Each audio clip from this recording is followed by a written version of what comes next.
welcome everyone. We'll go ahead and get started. I'm Leidheiser, partner at March Capital. I lead our cybersecurity practice, and very excited to be here with you today and talk about two kind of big things I think everyone is really focused on. One is kind of areas of innovation in the cybersecurity domain. We're going to walk through that. And then also kind of go-to-market lessons, go-to-market enablement, how to really succeed as a cyber company with a diverse mixture of audiences. So the title is Where Leaders Are Buying, Building, and Partnering. We have a fantastic lineup of different perspectives here, people that are highly successful in their domains. You can see their names certainly on the screen. And what I hope comes out of this, and I really like to set the kind of intention, is that we educate the audience. We have a lot of perspectives to share. We go where the conversation takes us, and hopefully we have some fun doing it. So, Richard, I'm going to kick off with you in just 1 second, but for maybe the broader audience, just want to give a few stats of why cyber kind of still important, why do we kind of talk about it every year at the summit, and a few stats for you. We know that cyber continues to matter because there's new technologies to protect, there's new regulations. There's also a big piece of, it's the only really area of technology that has an adversarial component to it. So to do this cat and mouse game, to kind of keep up with this proverbial arms race requires a lot. So what we see kind of across, if you look at the Gartners of the world and Forresters and the like, $250 billion in annual spend is the latest number I see from Gartner. That overall, that market is growing 14% annually. Despite that, still the average breach for a big data breach is 194 days to detect, another 100 days to clean up, remediate, respond, and each of those breaches cost on average $5 million. So there's kind of a lot at stake, and that's kind of birthed a lot of companies. So the latest figures we've seen are there's about 1,500 active institutionally backed VC, PE, whatever cybersecurity companies, and it's hard to make sense of that noise, I think, for a lot of folks. I know even for me as an investor. And so you see 4% of those, about 70 companies have made it to the public markets, but the vast majority are in the private markets, going to these events, and similarly sounding very the same. So anyway, that's a long-winded explanation to kind of give you some stats of why this is important and hopefully kind of tee things up. So Rich, I would like to go back to you. We're going to talk about some interesting areas. I think the topic that's on everyone's mind is certainly generative AI. You lead cybersecurity globally at EY. I think 10,000 plus consultants. 14,000, so 14, quite a lot plus, but yeah. What are they seeing? What are you seeing? What are your clients seeing? And like where they are in the journey and how the security is a part of that? Yeah, we're really thinking about AI as it relates to cyber from two lenses. There's obviously the cyber threats that the business's general use of AI creates. And so we really need to think about cyber for AI. How do we protect the business's use of AI? And I think there's a real opportunity for CISOs to step up and really become a business partner as organizations roll out AI across the business. But of course, there's an opportunity to do more with less within cybersecurity as well. And so there's a theme around AI for cyber, and I think a number of organizations are currently still exploring what are the best use cases for applying AI to cybersecurity defenses. And so, we're helping a lot of organizations with that use case journey because we fundamentally think it needs to begin with where is the bang for buck to avoid this sort of valley of despair that potentially we're heading into around, where is actually the value in deploying AI in your organization. And Rinki, I'm curious your perspectives. I mean, you've been a CISO at Bill.com, at Rubrik, you worked at Palo Alto Networks, you've been on some boards. What are you kind of seeing in Gen AI? How real is it? Where are they on their journey? Yeah, I think we're still extremely early in the journey. I think many companies are still being extremely conservative in terms of the build and what they build for their end users or their customers. But on the flip side, in terms of consumption, especially when it comes internally, how do your agents use AI, or what are we leveraging for cybersecurity, knowing that we're going to have rapid adoption to stay ahead of the attackers? That's where there's a ton of interest. and we're having to kind of make sure that cybersecurity really is ahead and in the forefront in how we're thinking about that. So on third-party consumption and how we transform the company to really leverage AI and be more efficient, that's really hot. On the build, I think it's extremely conservative still. Yeah, I think, so when you talk about AI, it is not just the model. And there's a huge, I would say, sometimes disconnect. So just protect the AI and everything will be fine. If you look at major frameworks, they're talking about it affects everything inside this stack. The biggest thing is data. Because now you'll have an agent, quote unquote agent, if you just try to do all the things, of course the agent is using AI on the back end. It's going to touch your data, it has entitlements, it has what infrastructure is going on. It has massive implications on how do you instrument your protections, fundamentally starting with data. And why data is very unique, because data used to be sitting in an app or a data system. If you want to use with AI, guess what it has to do? It has to come out of that box. The moment it comes out of the box, it loses the context. And how do you have it to travel everywhere, the context, and apply those controls? It has severe implications on the architectural construct that you think through. So there's a huge misconception that there should be an LLM firewall and everything will be fine. That's not true. You have to look it through the entire stack and think about what does it mean for permissioning? What does it mean for taking data and feeding it to the models? What data is used for training? When data is generated from the AI models, can you trust it? When consumer asks a question in conversation, is it trying to manipulate, like humans manipulate with words? Now, models can manipulate with words. And now agents start talking to other agents. It's not humans talking to agents, like agents talking to other agents, a super agent talking to many agents. It has huge implications on the AI, so I think it needs to be thought through mindfully, and there's a huge opportunity for innovation here. And it seems like, you clearly have a good grasp, and I like the way you laid it out, but it is a lot to process. I imagine there's these personas at the organization, right? The security, there's someone who just wants to use AI. How do you kind of help them prioritize? You want security to be enabler, we always say, right? Goes back to fundamentals. First of all, there is a very strong appetite in all organizations, starting from the board, to adopt AI. So business drivers are there. It is not like tech people trying to do some cool stuff. So you'll see that when you bring these cyber professionals into these discussions, they have a huge appetite to learn, but you go back to fundamentals. Track what your data is, what agents are active, what AI models are active, what interactions going on. Get that freaking whole visibility, and then put the right guardrails, not just at the AI interaction layer. That's I think, the fundamental misunderstanding. Start from where the data starts from and entitlement starts from, and take it through all the way.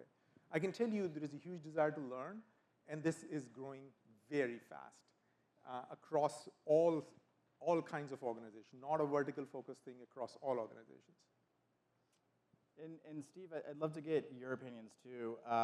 You obviously work for Microsoft now, corporate vice president, leads all of security business development. So I imagine you work a lot with Microsoft and with startups. You're probably seeing a ton of startups say they can help secure AI and the like. How do you kind of differentiate? What questions are you asking? What do you think they should prioritize? Yeah, we're seeing an enormous amount of activity, and I really agree with what's been said already in that we're sort of early in the build process. I completely agree with the structure that you laid out in terms of the amount of work there is. And so then we're starting to see different startups picking up different pieces of that puzzle. Several of them have been presenting here at the conference, and you've heard them. What we look for is sort of excellence in one of the domains. Obviously, data security is where a lot of it begins, just to sort of build on what you just said. Getting your data estate in order is incredibly critical. It's a hard problem, and even though I think we've all kind of known this for the last several decades, there's nothing like the forcing function of AI to kind of drive that forward. So we're looking to partner in those spaces, of course. And then, another one is, of course, AI as it relates to posture management. That's another area where organizations are deploying AI models intentionally and unintentionally. The notion of shadow IT from 15 years ago is back with shadow AI, and the discovery and governance of those AI tools is increasingly important. That's another area that we're looking. But really, there's just to kind of sum up, there's just an enormous amount of activity left and right, and we're having a lot of fun kind of partnering broadly. That's great. And Richard, for the folks that want to, they want to AI as an enterprise, is there a reference architecture that's starting to emerge around, doing it in a data hygiene way, in a privacy, security sort of way? Yeah, I mean, I think I agree. Data is the sort of last bastion that a lot of organizations haven't tackled, as they've been building their cybersecurity programs over the last 5 years. They've punted the kind of data protection problem downfield. And now it's a really urgent issue because of the take-up of generative AI. So I think solutions that kind of shortcut the whole problem with labeling and inventorizing and managing, I think, will be very, very interesting. As to whether there's a reference architecture, I don't think there is yet. I think a lot of organizations are still in denial that they actually have AI in their organization. I published an article on LinkedIn yesterday, which was along the lines of, AI is here whether you like it or not, because users will go out and make use of public large language models. So even if you think your sort of corporate AI infrastructure hasn't got off the ground yet, your people will be using AI and really targeting that data protection, data monitoring is really important. I also think, though, that organizations that have invested heavily in the area of security awareness and training and have spent their time and energy really thinking about educating people how they're using data and applications stand to take best advantage of the generative AI era, because there is only so much the technology can do. You do have to lay the accountability at the door of the first line for how data and applications are used. Yeah, that's fascinating. It seems like on the data side, it's right's the place to start, if I'm understanding you correctly. It certainly resonates with what makes sense in my head. But it's kind of like a never-ending problem. There's always more data. There's always complex data. It's obviously a very, very spread out situation. So that's helpful to understand. I'm also curious, maybe Rich, I'll go back to you, is we think about this topic, and it'll lead us to other topics. Do you have any rules of thumb around, for a CISO, a CIO, how much of their budget is on these newer technologies, innovation areas, versus business as usual? Yeah, I mean, it'd be good to get Rinki's perspectives on this as an actual CISO as well. I think in our experience, about 70% of the budget is just keeping the lights on. So it's tied up in operations. And there's obviously a real onus now on targeting that 70% with efficiency and with AI for what it's worth, because security budgets in organizations are no longer kind of growing exponentially. There's flatlining. There's a real pressure to do more with less. And so targeting that 70% for efficiency is important. So that leaves kind of 30% to do new projects, new initiatives. As to how much of that is on innovation, I think it depends by sector. Banking, financial services tend to innovate a lot more than energy and utilities, for example. So it's a bit of a hard one to put the finger on, but I'd be interested, Rinki, in your perspectives, as a CISO. Yeah, I couldn't agree more with everything you said. I think all the way, I think, Rehan, you mentioned it earlier too, that boards are asking now, how are you getting more efficient in your IT and security programs? And our people budget is not growing the way that it used to. You used to be able to staff with people, and now they're asking, well, we're hearing all this stuff about AI. Why do you need more people? Can you not solve with services or tools? And so there's a real ask to get more efficient. But as security leaders, too, we know that we're going to have to invest in this and actually reinvent our security programs in order to stay ahead of the kind of what the attackers are currently using in terms of AI. It's kind of like this fight AI with AI, right? And so we know we're going to have to invest, and you can see there will be efficiencies, but the budget is very, very different now in terms of people spend on security. Can I add in from the product side? So, we have products in, I think, 55 different named markets, 26 magic quadrants or something like that. There are, I think over time, the distinction between old and new, pre-AI, post-AI is really going away. There are 0 of those products that are not actively investing in generative AI in the product plan. Everything from endpoint device management to protection, endpoint protection to data posture management, all of it. Every single product at Microsoft is investing in this way. So over time, that distinction that you drew, I think, is going to start to fade.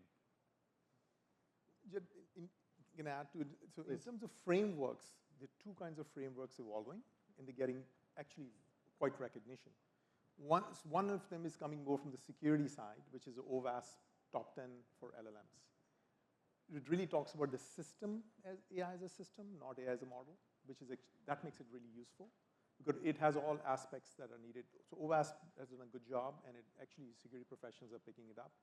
And of course, always on the regulatory side, there are frameworks which actually drives because you have to do it, like in Europe and other places, like EU Act, NIST RMF framework. These on from a regulatory side, these two frameworks or three frameworks are driving engagement, and people are trying to see how they fit into it.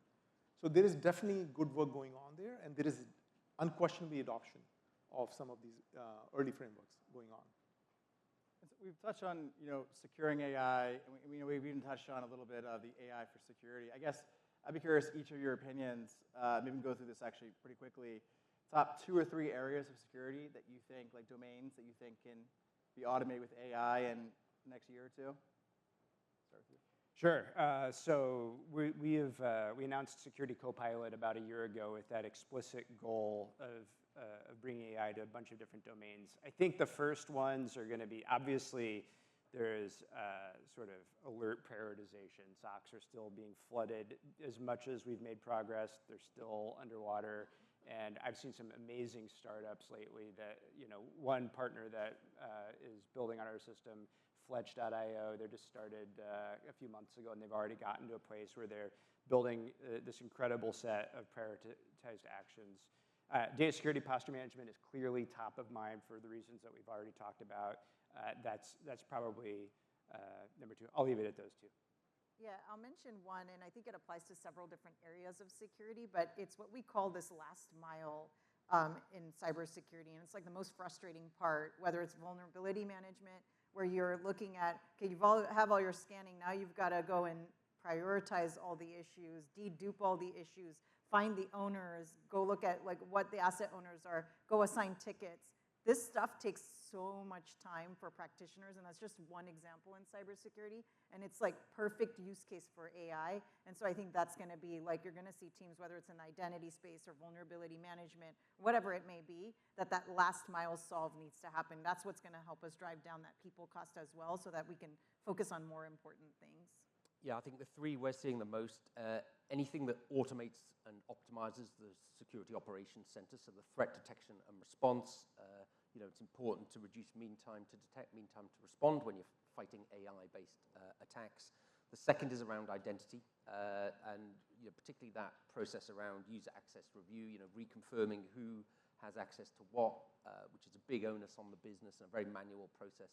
And then the third is probably around third-party supplier risk management and assessments. I mean, EY's built an LLM there. We've reduced the time it takes to assess a third-party entity from 45 hours down to about 8 hours because, that's a big data gathering exercise, get everyone's security policy audit, put it into a model, compare it against a set of standards or policies. That can all be really automated. And how many, I think this is an interesting area, how many, for the average enterprise, let's say, how many third parties do they have, or how many third-party reviews do they do on per annum? Yeah, I mean, medium to large enterprise will have 10 to 15,000 suppliers. Obviously, you then tier that by some sort of risk weighting.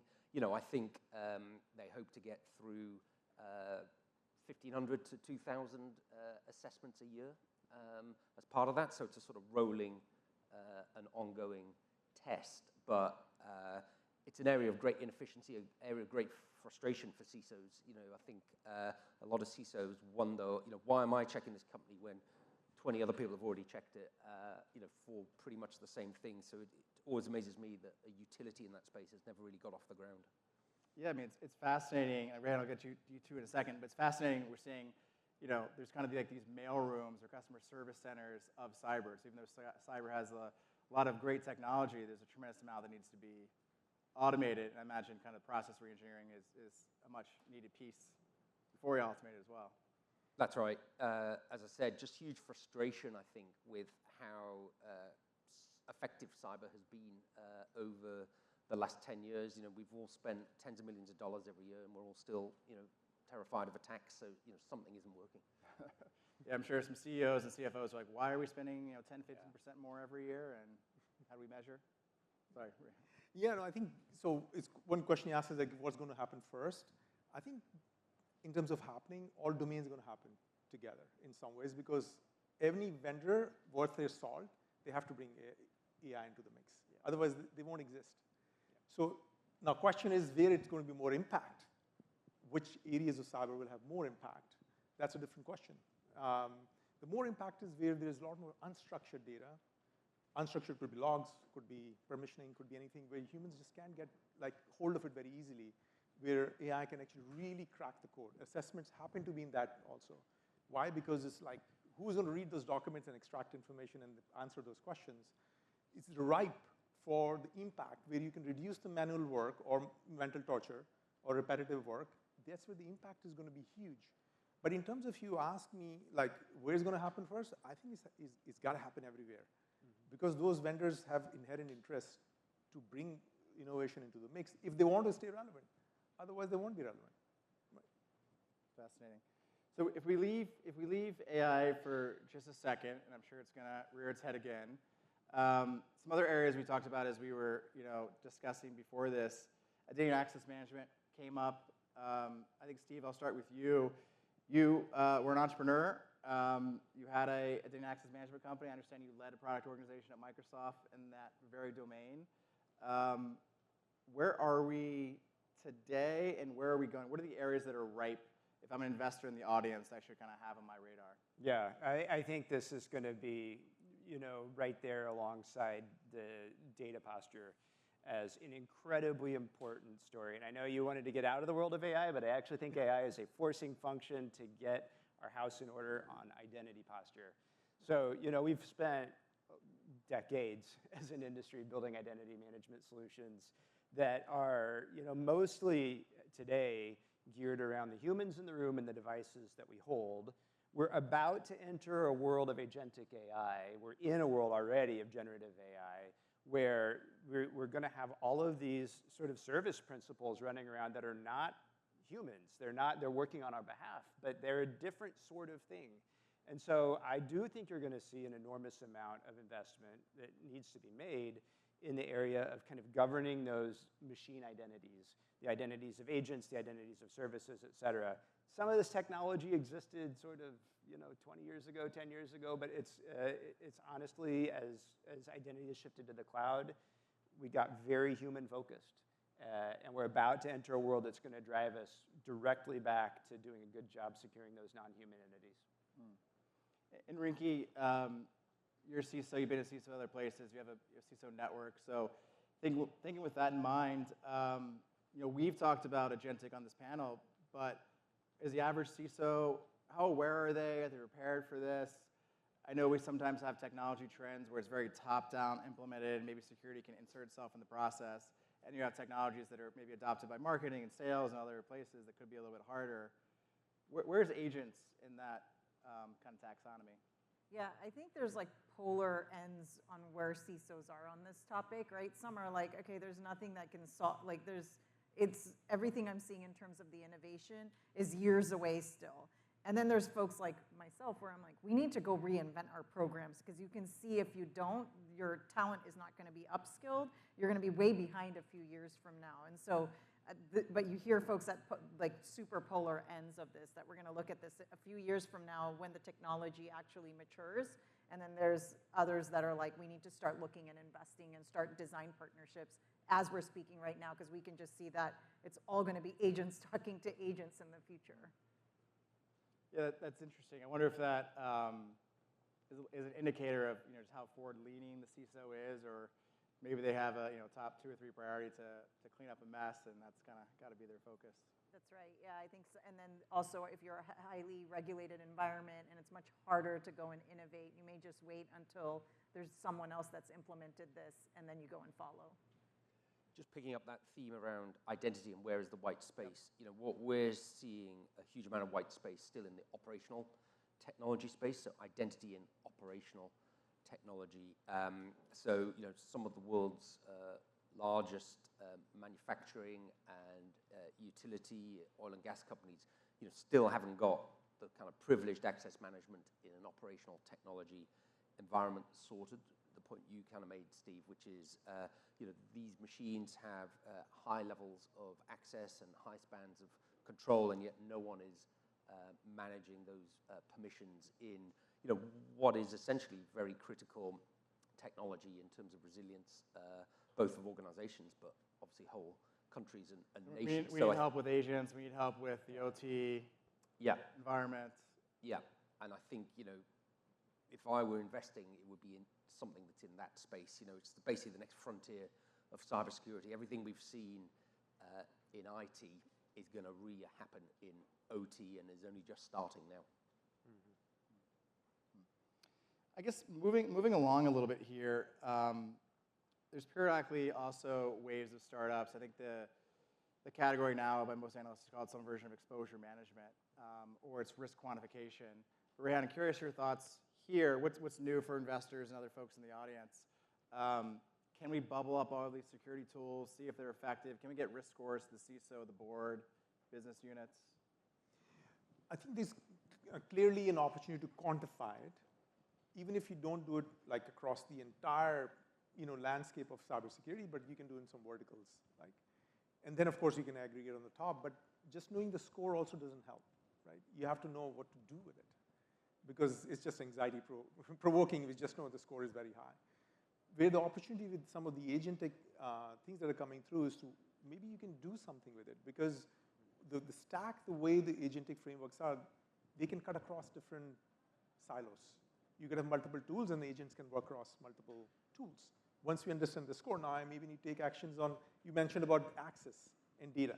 Well, they cannot stay separate. Let's say privileged access used to be the privileged access to a system. Now privileged access to a file, right? So access and data is you really care about the data. That's the thing that's sensitive. Yeah, exactly. You have to go down to the object that has the actual information, not just a system. The posture used to be at the system level. That's old story. These files are flying around everywhere now. Objects are flying. Posture to that file. And then risk that it poses, no question you have to measure the risk and provide the knobs and tools to reduce the risk and monitor the risk. Fundamentally, I think there's the innovation opportunity here. Yeah. And Steve, I could see you nodding along there as I asked the question. Yeah, I mean, gosh, so I have two kinds of conversations with CISOs about what their CFOs are asking. It's either, why are we spending all this money and nothing is happening? Or why did we spend all that money and still got owned? Like, it's very hard to sort of demonstrate the value prop when nothing is happening. But that is the job of the CISO, is to make sure nothing happens in a certain sense. And so I do think there's a massive opportunity to be better at that. Like, this is an absolutely Gen AI-shaped problem of being able to kind of process this enormous amount of information about the posture and exposure situation. We have products, of course, in Microsoft Exposure Management as well. But I do think they're, like, sort of just building on what you said, I completely agree. I think there's a better opportunity out there to really make the case clear about the value we have created, because there's a lot. And do you guys see that as well? Yeah, I mean, we're working on that at the moment, actually. What is the value of cybersecurity? So we're doing a piece of research because traditionally, spend in cybersecurity has been driven by either regulation or fear, uncertainty, and doubt. The CISO knocking on the door of the executive or the board and saying, the sky is going to fall in if you don't give me this money. But I think there's a lot smarter way of justifying spend. Obviously, there's a rise in technologies like cyber risk quantification, which actually puts a dollar value on the current risk posture. But I think, and this is where we're spending our time, there's also a sort of upside value that you can argue that cyber creates. If you have a strong cyber core, your business is better enabled to roll out generative AI and take advantage of those efficiencies. Studies have shown that if you have a strong cyber core, you're more effective at digital transformation, up to 2 times more effective. Things like acquisitions are more successful. The value of acquisitions is retained. And then obviously in some industries, you can use cyber as a external customer differentiator, like in banking, obviously, where there is a sense of brand value in being secure. And so I think we have to think about investment in cybersecurity around much more than, we stop breaches. It's about a much broader value argument. And CISOs, I think, need to get smart to that, because that's where the money is going to come from, not from continuing to hammer down the door that the world's going to fall apart. And Rinki, are you seeing credible startups that can kind of do that? I mean, do you think it's something that a startup can help you with the risk quantification, kind of the business value assessment, and kind of helping you justify budget, or you're not even looking for that? I don't know. I might have a counterpoint on this. I haven't been asked by even one board around risk quantification. Maybe an enterprise risk team is like, oh, we need risk quantification. I don't think there's been any board members that have been like, oh, we need to quantify the risk. I think the idea behind, like, what are the issues you're facing? Let's have a transparent conversation around the incidents, around where we might have tech gaps, and what are you doing about it? And how do you think we need to go and solve for that? And I think that talking about some of the new technologies and some of the new ways we can look at things to either drive efficiency or fill gaps, which AI is a huge part of that story, is actually almost more important. I think most of us struggle even to get a proper risk register. Like talking about risk quantification is like out of the, it's just not, it's not part of the conversation today. So I think, how can we make risk just bringing transparency around risk across and driving accountability across your stakeholders in a company, tooling that can help there, I think is going to be super important. Risk quantification might be down the line, but at the end of the day, I think there is this sentiment on if you do have a breach or there is a major risk, is that quantification going to come in value at that point? I'll just add to what Rinki said. I think the difficulty is that as soon as you talk about actual risk quantification across domains, no customer will agree on what is the risk and how do I actually. Your method of calculating risk and my method of calculating risk on endpoint and access and data becomes a very complex. So if you have this isolated risk quantification, it is difficult for any vendor to go and sell this thing. I think it's very, now of course, E&I and others are a very different story. They actually have a different level of view, so maybe Richard. Yeah, I mean, I think the challenge is, and it's the number one question we get asked by boards is, am I spending enough money or am I spending too much money? So it's how do you justify the spend, benchmark it, help them understand if they're doing enough, if they're moving fast enough. I think that's probably more the challenge than is the specific domain of risk quantification, which I agree is pretty early and pretty advanced. Yeah. And the average run-of-the-mill organization doesn't do it. But most have that question, am I spending enough? Or am I spending too much? Yeah, I've been actually asked by two executives now at companies on, it feels like investing in cybersecurity now feels like insurance in their how much is enough? And that's been a question on how much do we keep investing and where do we go and benchmark? And it's a really tough question to answer. I'd be remiss if I didn't mention something that's also in the future very early on, quantum. It's mentioned in our description. At some point in time, quantum computing is going to be applied to breaking a lot of the encryption protocols that are used for data storage, data in transit, et cetera. Could be a tail risk, could be a long-term risk, but I'm curious for anyone that's willing and able to tackle this topic, what are they seeing out there? Yeah, I mean, it's still very early stages. I mean, we got very excited about quantum 2 or 3 years ago, thinking it was going to be the next Y2K issue that drove lots of consulting fees. But the reality is organizations just aren't focused on it. And I think generative AI came along and it suddenly became the number one priority. So, plus the standards only kind of settled down in August of last year, and so it was pointless trying to do anything against a loose set of standards. I was in the Middle East last week. They are interestingly starting to spend money, assessing where their exposures are, running proofs of concept with certain technologies. But they're an abnormal market. They spend a lot of money experimenting, those organizations over there. In my experience, it's just not high up the list of things people are worrying about. And in fact, one CEO said to me last year, you're talking to me about PhD cybersecurity and we're still in primary school. So I think they just feel like there is too much foundational stuff still to do before we worry about, post-quantum encryption problems. I think that's right. I mean, so Microsoft has, of course, invested pretty heavily in quantum. You probably saw the announcement a couple of weeks ago around the chip. But I think your take is right. It's very early, and it's also a posture management problem. We've had these before. Like desk broke, triple desk broke, SHA broke, MD5 broke. We have been through algorithm breaks many times in many situations. And really the problem that it seems we have over and over is just sort of more like, it's not the science problem of can you build a quantum safe encryption algorithm. It's a practical problem of where am I using broken algorithms and how do I rev that forward. So I think probably it's knowing how long it takes sometimes. I think it is time to kind of start assessing where you are, but I also don't think it's the time for panic, and it's not going to be kind of a this-year problem. It may take a few years, but you may need a few years in order to be prepared. Let's shift a little bit, because I do want to cover the partnering and part of the buying process as well of this panel. I think that's very pertinent. Steve, you're right here. I might start with you. Can you talk about how Microsoft partners with startups? Sure.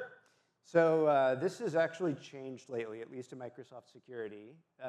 Microsoft has a 50-year history of being a platform company, but our security division actually was, until a couple of years ago, almost entirely first-party products. That has changed. Charlie Bell joined us from AWS and has really steered the ship in a different direction. And we are now a company that is sort of eagerly partnering with everybody up and down. If you look at our website, you'll see us partnering with our obvious competitors. You'll see Wiz's logo on our website. You see Palo's logo on our website, and so on. That's intentional because, as you observed earlier, the fact that this isn't like any other market, but there's an adversary in play here who is very motivated. It really pushes the industry into a place of collective defense. And so in that spirit, it's not a great idea to have a bunch of data stuck in silos.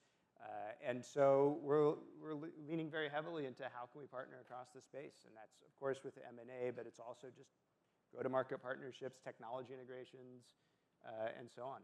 So I see there's a number of founders, CEOs of startups in the audience. I'm curious to kind of go down the line here. Tell me a common kind of mistake, maybe a thing the startup is told to do, or they do ineffectively that you see in startups. I'm curious in everyone in that domain. Sure, I guess I'll kick it off and then go down the list. So probably number one is not thinking far enough ahead about the ultimate customer base, right? So most enterprise security startups need to ultimately sell to the world's largest enterprises very broadly. And so at least when it comes to partnering with Microsoft, it's far easier for Microsoft to partner when a company is also deployed on Azure and not just on AWS or just on GCP. And so one of those mistakes is sort of if you get yourself pigeonholed only into one cloud provider early, it can be difficult by the time you reach scale to really expand the market. So that's a conversation I've been having more and more often with early stage companies. And Rinki, what do you see from the startups that pitch to you? Yeah, I think the they think that one environment at one company is similar to another environment in another company, and there's a lot of complexities, and a lot of times founders will be like, yeah, we have this. I'll ask, how easy is the integration, or how easy is it to set up a POC? And it's like, super easy. You just go and put that agent on that box, and it's like, do you know how hard that is to do, to the process that a company has to follow in order to get an agent on a box? And so I think that understanding that no two companies are the same, some companies that are smaller, might be really easy to go push something out, but companies that are larger, you have change control and lots of process. You have to get approvals if you want to have something in production. So I just had a founder come in and tell me, like, I just don't know how to have the right conversations with some of these bigger companies. We go in and immediately realize that there's so much complexity, we don't know how to navigate the conversation. And I think that understanding is really key so that you can then go and understand how do you need to go have those conversations in the right way. And when you're talking about integrations and POCs, understanding that it's not going to be so easy to do. Got it. Yeah, I mean, EY is all about partnering. At the end of the day, all EY has is people, experiences, credentials, and client relationships. So we love to partner, particularly with software companies. And in terms of startup, I mean, we set a special team up, the innovation team, some of them are in the room today, to really help us work with some of these smaller startups and bring them to our clients. I think one of the big mistakes that gets made, though, is you need to think about, what's in it for EY. We're not just going to open our Rolodex and introduce you to all our favorite clients, out of a favor. Think about how does it drive the services revenue or the managed service, or what's the value proposition for us? Because I get pitched a lot of software, and frankly, it's plug and play, cloud-based software. There's nothing for EY to do in that journey. What's a good example of someone that's done it well, like software plus services? Yeah, I mean, I think that whole third-party piece that I was talking about before is a good example, where it requires a central kind of workflow, documentation, repository, but also requires a lot of services to interpret data, make decisions, deal with end customers, and so on and so forth. So, thinking about what are the services that need to sit on top of the platform, or do something with the data that you're producing, and help us understand that, and then we'll happily take you to our clients. And that builds a relationship, builds the Yep. ecosystem. Yep. Makes a lot of sense. And Rehan, you're a third-time founder, if I remember correctly. I'll see this as a VC. I'll see pitches all the time. They're like, we have a partnership with this, we have a partnership with this, and a partnership with this. They might have an integration or some low-level kind of conversation. How do you think about focus, and how do you think about activating partnerships? It's super important, because you can feel really good. Feels good as an early stage, or any founder say, I'm partnering with Microsoft. Like, it feels good. I think you have to, in any partnership, it's important to know what's in it for the partner, not for you. And if you don't have something to offer for their business, just like Rich was saying, and for them it's services. For them it's maybe consumption. For somebody it's just a resale margin. Yeah. You have to really understand what's in it for them. If you don't have that, please don't touch it. And if you genuinely can activate them somehow, I think you basically, that's the way you actually think about it. And even within that, you have to understand that when you, let's say, work with any big SI, it will take time. They're not going to bring it first, customer give it to you, because there's no incentive. But if you show that this actually drives services and bring them into some of your business, you will see the magic. Same for if you're partnering with a technology company. One thing is to just say, I'm integration. But it's not GTM. Don't mix it with the GTM. GTM only will happen if the sales guys makes a commission. Or the CEO actually can show my revenue growth happened because you guys are doing something for me, right? So it has to be articulated, the category of partners that you have, and within each category, you have to prioritize based on your value and their incentive. Sometimes they're not interested, still not interested. They don't get your value prop. So it is, but it's a force multiplier. You cannot ignore it, right? If you do it methodically, you can do magic with it. Right? I like that a lot. I mean, I think what we're hearing is you got to align with the incentives and the motivations of your partner. I can easily see that's not just the senior person you may have inked the relationship, but probably the rank and file product and sales team in the field, and incentivizing those individuals. And a lot of grind after it. Signing an agreement means nothing. After that, it's about the field engagement you have, your tech engagement that you have, and market engagement that you have. That's a multi-year journey with any partner, because you have to show it for them that you're producing something for them. It's a serious investment. You have to prioritize as a smaller company. Steve, I see you nodding along. How do you think about traits of potentially good partners? Yeah, I mean, what you said absolutely resonates. Our best partners, do meet us halfway by putting energy into it and focus into it. And then I think it works out really well. So, for example, Microsoft sellers can retire up to 30% of quota for selling partner solutions. That's something I don't think a lot of startups understand, but they're not going to be the lead seller. That's why the partnership is important. But on the flip side, they can kind of join the call and help get a deal over the line. Companies that partner with Microsoft at any rate, who are able to deploy on Azure, are able to essentially allow their customers to retire their Azure commit to Microsoft by buying their product instead of a Microsoft product.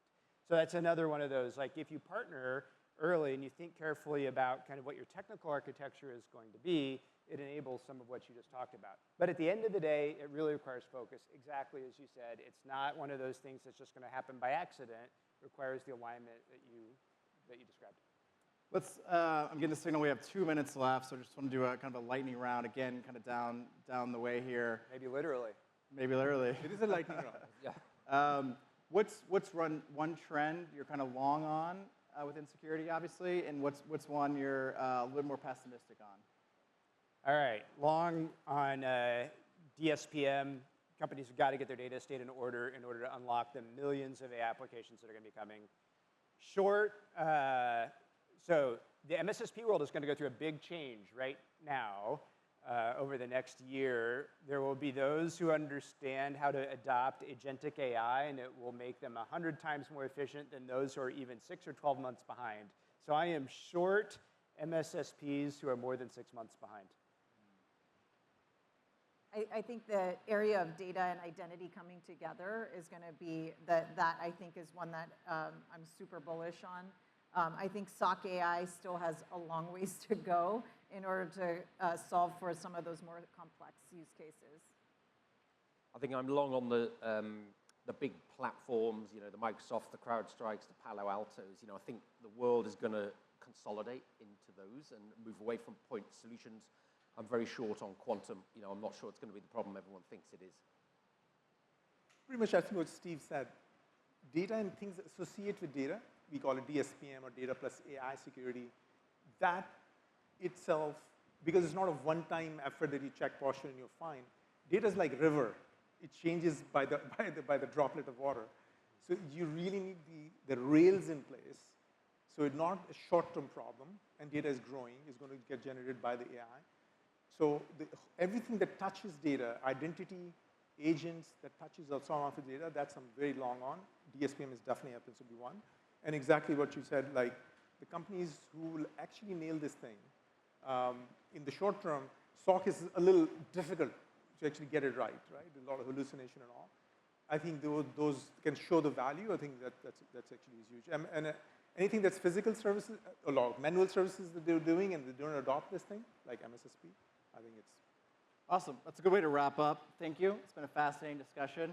I think the panelists have a few minutes, so they'll stick around. But in the meantime, please give me a round of applause, and the panelists as well.